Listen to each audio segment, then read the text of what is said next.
Hello, ghouls and goblins, and welcome to another Vincent Vision. We are here at Halloween Horror Nights at Universal Orlando. We have reached the middle of the haunt season. September is almost done. We got 1 month left of Halloween Horror Nights, and I thought it'd be a good opportunity to check in and share my thoughts with the event so far, because now I've actually experienced the event and I've seen all the haunted houses, all the scare zones, all the shows. I want to share my thoughts on what I think are the things you have to see when you visit Halloween Horror Nights so far. So welcome to the latest episode of Vincent Vision.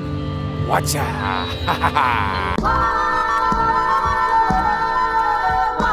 Good evening, everybody. It is me, Vincent.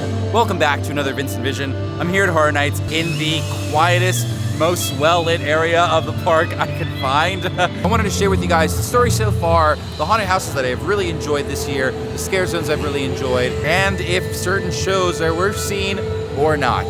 So we're gonna do haunted houses, scare zones, shows. Capiche?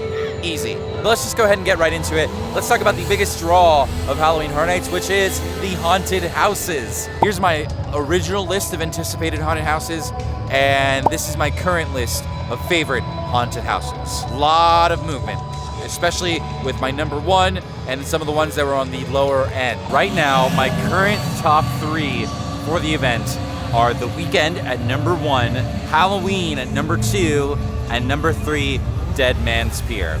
Like, seriously, props to Dead Man's Pier. Maybe I was wrong. A lot of people had hype for this haunted house before the event started. I didn't really have any at all. It was pretty low on my list.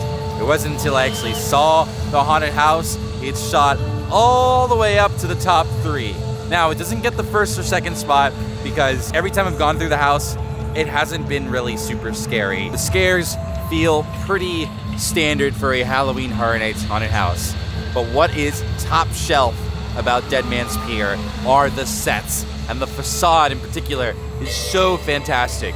And that house is like the example of the Halloween Horror Nights difference, something that sets it apart from any other haunted event in the nation. The scenery is so cool. I love the entrance, and I love the open room with the ship and the siren playing the violin. It is so cool. It is beautiful. It is a beautiful haunted house. When do you ever say that about haunted houses? Dead Man's Pier is a really special house, and a lot of fans are going to love this one. It is going to be their number one. Number two is Halloween. I don't know, something about the Michael Myers haunted houses are just so good. They feel classic, and I know they've done Halloween a whole bunch of times, but every single time I've gone through, all the performers have been super intense, super great. There are some really great scares, some really great tricks. I love going through the closet and the clothes are in your face. I love a good mirror maze with mannequins and real Michael Myers hiding around. Halloween is going to be a big draw for a lot of people visiting the event this year, and luckily for them, the haunted house is very, very good. It is based off a classic horror film. This feels like a classic horror house. It's great. I really, really enjoy it. And then number one, it was number two, but it's actually the Weekend After Hours Nightmare. I think this is the standout haunted house of the year. It has the perfect mix of scary, fun, and impressive visuals. It is so colorful. There are so many unique scares and rooms. It is just so visually impressive, and it's fun, okay? That is so important in a haunted house, especially for someone like me who's done this event for a very, very long time. I do get scared in the haunted houses, but I don't get as scared, as terrified as I once used to. So now when I go, I'm looking more for the visuals, the fun factor of a haunted house. How redoable is it? Am I gonna wanna see the Weekend haunted house every single night? And the answer is yes. I would totally do the Weekend house every single night if I could, if it wasn't gonna be the longest wait in the night every night. It is seriously impressive, and even if you're not a fan of the Weekend, even if you don't know what's going on with the Weekend, the haunted house is absolutely the standout haunted house of the year. This is the main event for good reason. I really, really love this house, and I don't see my love for it going away anytime soon. Now, we gotta talk about some haunted houses that have unfortunately shot down on my list. And the biggest disappointment is Bugs Eaten Alive. I was expecting this to be the scariest. I was expecting this to be the nuttiest. It is a very fun haunted house. It is definitely the comedy house this year, but unfortunately, it just doesn't really deliver for me in terms of scares and even set pieces, It's a lot of tight hallways with tons of bugs. It delivers on that aspect for sure, but I don't know, just not as scary and as wild as I thought it was gonna be. It's a really fun house, it's a really solid house, just not the #1 spot. Weekend really shines this year. A haunted house that I will give props to is Descendants of Destruction. Like, this was on the bottom of my anticipated list before the event started, and it's shot up to somewhere in the middle. It's actually got some really impressive sets inside that little old tent. They have somehow managed to make it look like you are in this like expansive subway system, and it happens to be pretty scary. The Mad Max vibe really works, and the bioluminescent glow-in-the-dark monster thing is really great towards the end of the haunted house. I wish it was more of that, but like for a house that I really had no expectations for, it ends up being pretty solid, and it's definitely worth seeing if you are looking to do the event. Overall, with the houses this year, the stuff that is really good is like all the way up here, and everything else is kind of down here. It's very mixed year on haunted houses, but there are some absolute bangers that if you're going to the event, you're gonna absolutely love. Weekend, Halloween, Dead Man's Pier, Descendants of Destruction, gosh, Chupacabra is great as well. I think those are kind of like my top five, just off the top of my head right now. But of course, that could always change. We're halfway through the event. The scare zones this year I've found to be about above average to great. There are two that I really enjoy the most. That is Scarecrow Cursed Soil and Conjure the Dark. Those to me are the standout scare zones of this year that you should absolutely find yourself passing through at some point during the night. Scarecrow is just like so well done. It is a little cramped, it's a little narrow like it always is, but the costumes are great. The performers have really great spots to pop out and scare you in really creative ways that you don't get in any of the other scare zones, and it's just cool. It is like a great ambient feeling, definitely one of the scarier scare zones of the year. And Conjure the Dark is just like really awesome, and it's really rock and roll. It's what I thought it was gonna be like, but more. Hardcore metal music playing, really cool demon costumes, a stage show that happens every so often with the sorceress, and she's saying her spells, she's doing her twirling and shooting fire out. It is really cool, and this one feels like the most Halloween Horror Nights. And I don't usually like the scare zones in the San Francisco area of the park, but I think they really did a great job with this one. Sweet Revenge is not really sticking the landing for me, unfortunately. I enjoy the sets. I really like the parade floats that are down the middle of the street, and I like the vibe. I think it's very clear to see this is like a 50s town, and they're being terrorized by crazy kids in costumes, but it's just like not super scary. And usually like the New York areas feel more grand. This one feels more busy than anything. The costumes are really fun. They're definitely a little more like funny than scary, and I guess that could be the point, but I was pretty excited for that scare zone, and it's definitely like on the bottom of the scare zones for me. Overall this year for scare zones so far, pretty solid, with two standouts being Scarecrow and Conjure the Dark.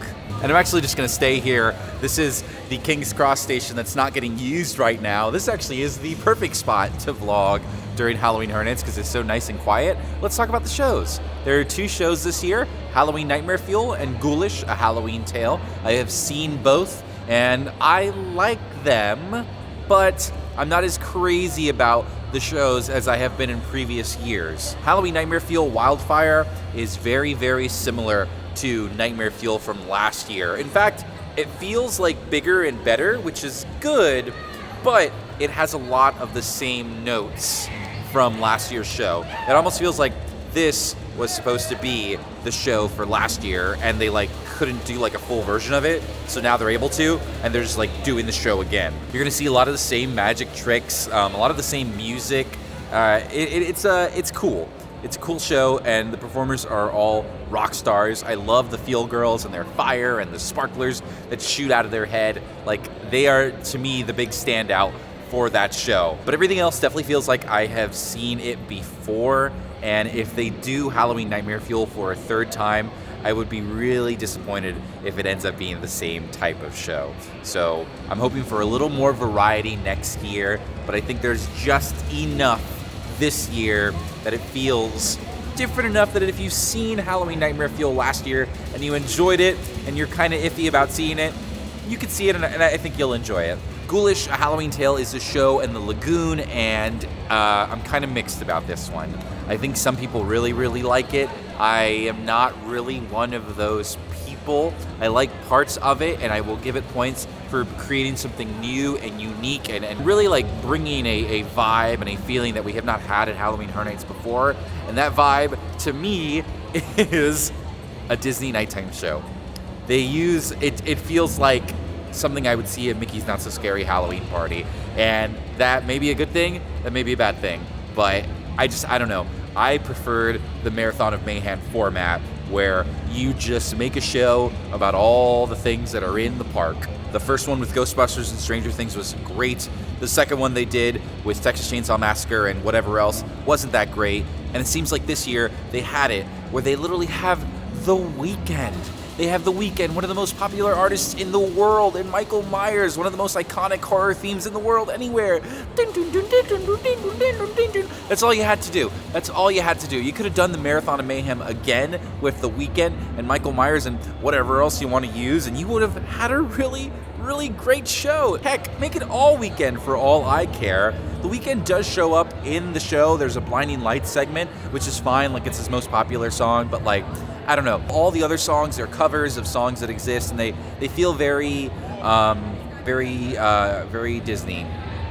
I hate to say. Really cool visuals though, and it is growing on me. Like, I've seen it about 2 or 3 times now, and I'm liking it more and more, so I'm curious to see how I feel about it at the end of the season. But right now, I'm kind of just wishing it was more like the Marathon of Mayhem from previous years. Overall, I would say that this year definitely feels like a return to form of the HHN that a lot of people know and love.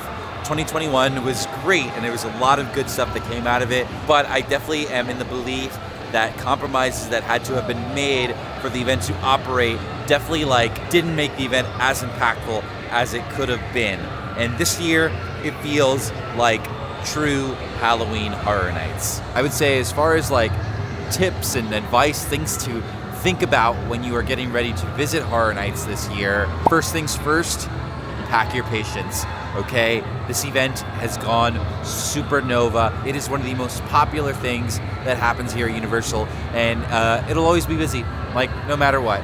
Maybe you might show up on that one off day when it's not super busy, but even then, it's gonna be busy. I did opening night with an express pass, and if you are able to swing it, it will help you out so much. Truly, Express is always going to be worth it. Because even if a line is 45 minutes, you've waited in those Halloween Horror Nights lines. You know they are brutal.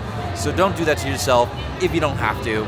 Get an Express, especially if you're only here for one night. It is so worth it, and it's also going to give you more time to enjoy the scare zones, wait in line for food, because all of the lines for food are very long this year, especially if you're trying to get the special stuff, and just give you time to enjoy the shows as well. I have to say too, if you're skeptical about it, you should do The Weeknd. Even if you don't think you're gonna like the haunted house, I think it's such a cool haunted house. It is going to be the standout of this year. This is the one people are gonna talk about once the event is over.